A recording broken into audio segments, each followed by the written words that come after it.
Estamos de volta aqui com o nosso AgroB, aqui pelo canal Viver Brasil, feito de Minas para o Brasil, feito de Minas para o mundo, feito de Minas para você. E agora a gente vai conhecer a Plantaforma. A professora Helena Neiva, que é coordenadora desta plataforma que trabalha a planta, que trabalha a alimentação. Plantaforma. E com ela a gente repercutiu também o tema alimentação e educação. Plantaforma do Campo é uma startup que a gente criou na Fazenda Alegria, né, que é um negócio da nossa família há quase 40 anos. E na Fazenda Alegria, essa forma de produzir de maneira sustentável sempre foi a nossa maneira de ser. Então, a questão do tratamento do lixo, né, da prática do resíduo zero, da proteção das nascentes, muito antes disso ser uma obrigação legal, de ser uma obrigação ambiental, a gente já fazia dessa forma. O plantio de árvores, o uso eficiente da energia, tudo isso a gente já praticava na Fazenda Alegria. E a gente falou, bom, a gente precisa compartilhar com as pessoas esse nosso modo de ser, esse nosso modo de trabalhar.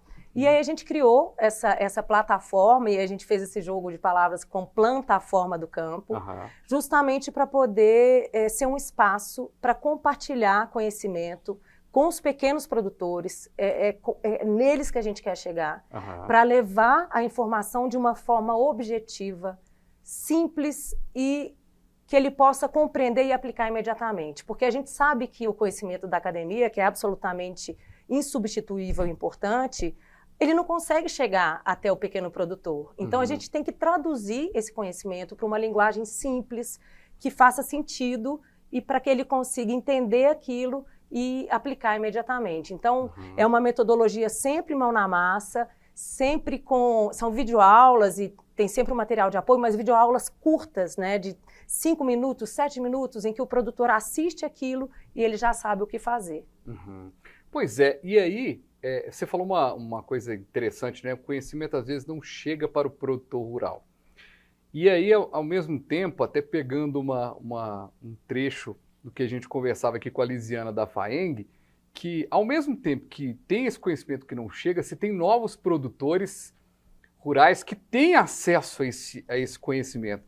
E quando esse conhecimento chega para esse produtor rural, no qual é a proposta aí do Plantaforma, você tem aí uma possibilidade grandiosa de transformar a partir de pequenas partes algo muito, muito gigante, né? Exatamente. A gente acredita muito nessa questão do poder da indução, né? Um pequeno produtor, o vizinho dele, um grupo pequeno, e aquilo vai se multiplicando, porque as pessoas vão vendo que aquilo dá certo, que aquilo não é uma coisa inacessível, não é uma coisa de outro planeta. Sim. É fácil de fazer e dá resultado, porque pequenas mudanças são capazes de fazer grande diferença. Né? Então, quando aquele produtor, aquela família aprende uma forma melhor de descartar o lixo, e sobretudo numa fazenda, pode nem existir lixo. Então, o que é resíduo de alguma atividade vira adubo para outra. Então, você consegue fazer um ciclo completo, gerando muito pouco resíduo. E às vezes aquela pessoa não tem informação, coloca fogo, descarta na natureza, por desinformação. E quando ele aprende a forma certa de fazer e aprende que a forma certa de fazer traz para ele mais qualidade de vida, traz para ele um ambiente mais organizado, mais saudável para se trabalhar, ele obviamente se torna convencido daquilo e passa a implantar aquilo com muita garra, com muita vontade, e por isso a gente tem certeza que esse modelo é um modelo que tem um potencial absolutamente gigantesco. E esse modelo de negócios do agro, ele depende dessa turma toda que às vezes não chega o conhecimento para elas da melhor maneira, que é do produtor rural, da agricultura familiar. Então a gente já falou aqui desse conhecimento da alimentação, de como que a turma tem que ser de gestão ali da fazenda, gestão ali do processo todo para que a coisa aconteça. Se deu muito certo na produção de banana em um local, você tem os multicultivares, ou seja, você tem aí as possibilidades, ou seja, às vezes o produtor ele foi aprendendo no processo de que se ele tem determinada fase do ano, estação do ano, que ele tem uma dificuldade com um produto, ele pode produzir o outro.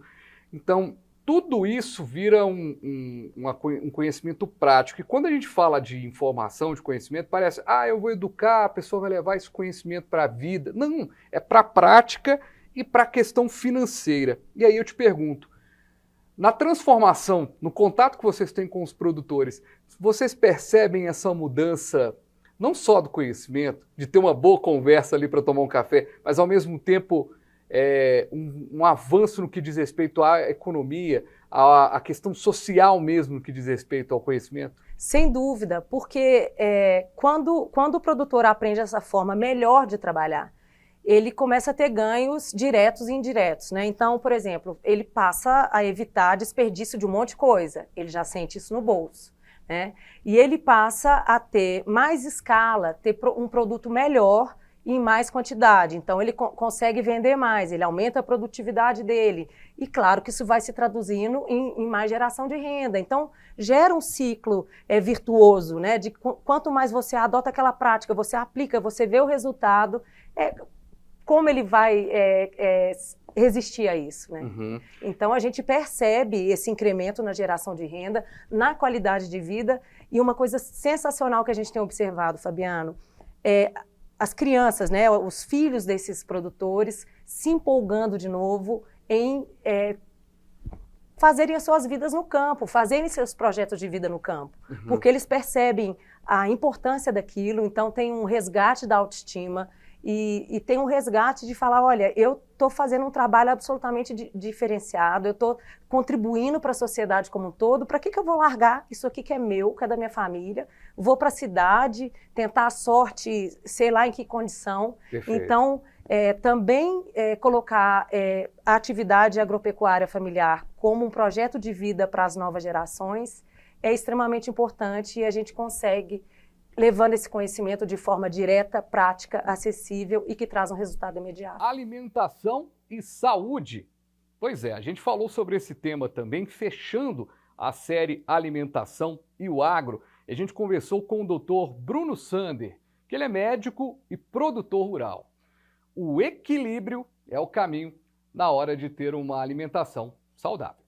Na realidade, a alimentação, o agro por si só, foi o responsável pela expansão da população, né? Por desenvolvimento da população, das pessoas, da sociedade como a gente conhece hoje. Antigamente, lá na época das cavernas, o homem das cavernas, né, só evoluiu a ponto de sociedades a partir do momento que ele começou a aprender agricultura. Então, olha que interessante, até isso o agro vem no desenvolvimento. Aí vem terras férteis, vem produção, vem melhoramento genético para aumentar a produção, e aí que a sociedade moderna às vezes bate com produção. Opa, até que ponto a gente pode melhorar produção sem piorar a saúde das pessoas que estão ingerindo aquilo? Aí que a gente entra, aí que é a chave do negócio. Pois é, e aí eu sempre, quando eu vejo essa questão da alimentação, a gente vive uma sociedade em que, se você não adquirir alimentos saudáveis, fazer uso de alimentos saudáveis, você vai ter um grande problema com a saúde, aquele não investimento vai virar aquela economia num alimento saudável, será um problema lá na frente. Só que a gente chegou num momento, doutor, e aí eu quero a sua opinião, e a gente falou muito disso aqui na série, que o alimento saudável não necessariamente é o mais caro. E as pessoas têm essa visão errônea de que, eu vou comer saudável é mais caro. Como o médico que está ali na ponta, atendendo os problemas que acontecem pela alimentação, quando chegou o gastro, já tem alguma coisa ruim, né? Porque, infelizmente, o gastro ele não é procurado se a pessoa está bem de saúde. Eu estou bem, doutor, vim aqui só, eu estou se sentindo muito bem, eu como, não tem problema nenhum. Não, ele busca já num problema. A gente desmistificou isso ao longo do tempo? Ah, sim, certamente. Nem sempre dá para se associar alimentação saudável com alimentação cara, não necessariamente. Por exemplo, as pessoas às vezes optam por alimentos multiprocessados que não é que são mais baratos, são mais práticos. As pessoas hoje têm buscado praticidade. Eu trabalho muito na área de emagrecimento, então um problema hoje que eu vejo nas pessoas que estão acima do peso, que têm dificuldade para perder peso, é o consumo excessivo de um tipo específico alimentar, na maioria das vezes o carboidrato. Esse é um vilão, mas não necessariamente é porque elas optam pela alimentação mais barata ou uma alimentação menos saudável. Nem sempre uma coisa tem relação com a outra. Às vezes o que elas gastam numa refeição que não é tão saudável é mais do que elas gastariam uma alimentação saudável, um prato balanceado com salada, com carne, com os alimentos que deveriam existir, mas o outro é mais saboroso, o outro é mais atrativo aos olhos. Então, existe muito isso hoje na sociedade e considerando também que hoje o acesso aos alimentos é muito mais fácil do que era antigamente. Então, a oferta de alimentos é muito grande e, obviamente, o preço também diminuiu dos alimentos em geral. A produção hoje em massa fez com que o preço de tudo diminuísse. E um exemplo, às vezes, quando a gente compara também que o saudável, será que é tão barato? Será que não é? Alimentos orgânicos, hoje está virando uma modinha. Você já observou que tinha alimentação sem glúten, opa, moda, tudo, alimentos sem lactose, moda, nem sempre as pessoas precisam disso. Agora, o orgânico de fato é mais saudável do que a alimentação em geral? Nem sempre. A alimentação orgânica é aquele que não existe agrotóxicos, não existe defensivos, não existe produtos químicos, mas nem sempre esses produtos químicos são maléficos à saúde, como às vezes é divulgado em série. Não é por aí. Mas de fato, por que o orgânico é mais caro? Porque a produção ela é limitada. Na mesma área, a gente vai produzir muito menos alimentos orgânicos do que aqueles alimentos industrializados. Então, é simplesmente por isso. Doutor, foi ótimo essa colocação, porque eu queria colocar essa situação da nossa produção em grande escala. É muito interessante, a gente parece uma pauta bem diferente no médico para discutir a produção, mas tem tudo a ver a gente discutir isso aqui.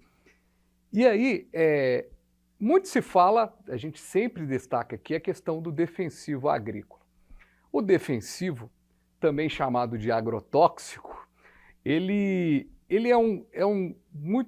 a defesa que se faz você utiliza a dose, o remédio não mata, o que mata é a dose exagerada. E sem esse defensivo agrícola, a gente não tem a produção que é suficiente para alimentar o mundo, que o Brasil ele é responsável por uma grande parte da alimentação, da subsistência de vários países, inclusive de muitos produtos. Qual que é a sua visão em relação ao defensivo como médico? Olha, totalmente necessário para suprir a necessidade da população como um todo. Além de médico, eu também sou agropecuarista. Bacana demais, você me contava aqui. Sim, então uma das coisas que a gente produz na fazenda é milho. O que acontece? Ano a ano a gente muda o tipo de semente, é uma semente que é melhorada e usa também o agrotóxico. Se a gente não fizesse isso, a produção daquele hectare seria muito menor do que é hoje. Mas aí as pessoas podem falar, poxa, mas então o milho é com agrotóxico. E se as pessoas comerem isso? Nem sempre é para alimentação humana. Na maior parte das vezes, esses grãos vão para alimentação animal. É o que também as pessoas não pensam. E vai passar por um processo de digestão para fazer aquele animal ganhar massa muscular, né, que é o que depois vai dar peso para a população ingerir. Hoje, o grande problema, nesse caso, não seria necessariamente os agrotóxicos, no caso dos animais, e sim os hormônios. É outro tipo de discussão, mas que as pessoas às vezes confundem um pouco. Sem os agrotóxicos, eu posso afirmar que nós não produziríamos alimento suficiente para alimentar toda a população do mundo. Isso não existiria. Talvez nem para alimentar uma cidade do grande porte de São Paulo, né? Porque a situação ia ser tão difícil. Eu não vou dizer Belo Horizonte, que é uma cidade capital, mas, por exemplo, São Paulo você tem só a região metropolitana, você tem 12 milhões de pessoas. É verdade. Você não conseguiria alimentar. E sem contar que com isso a produção iria diminuir e menor demanda, menor oferta, o que vai acontecer com os preços? Vão lá para cima. Então, na realidade, para que a gente consiga custos acessíveis da alimentação para a população em geral, precisa haver uma produção maior. Do contrário, seria quase que impossível comprar 1 quilo de tomate no supermercado se todo o tomate fosse orgânico. É isso. Espero que você tenha gostado dessa série especial que a gente trouxe aqui no AgroB desta semana. A gente se fala numa próxima edição. Valeu!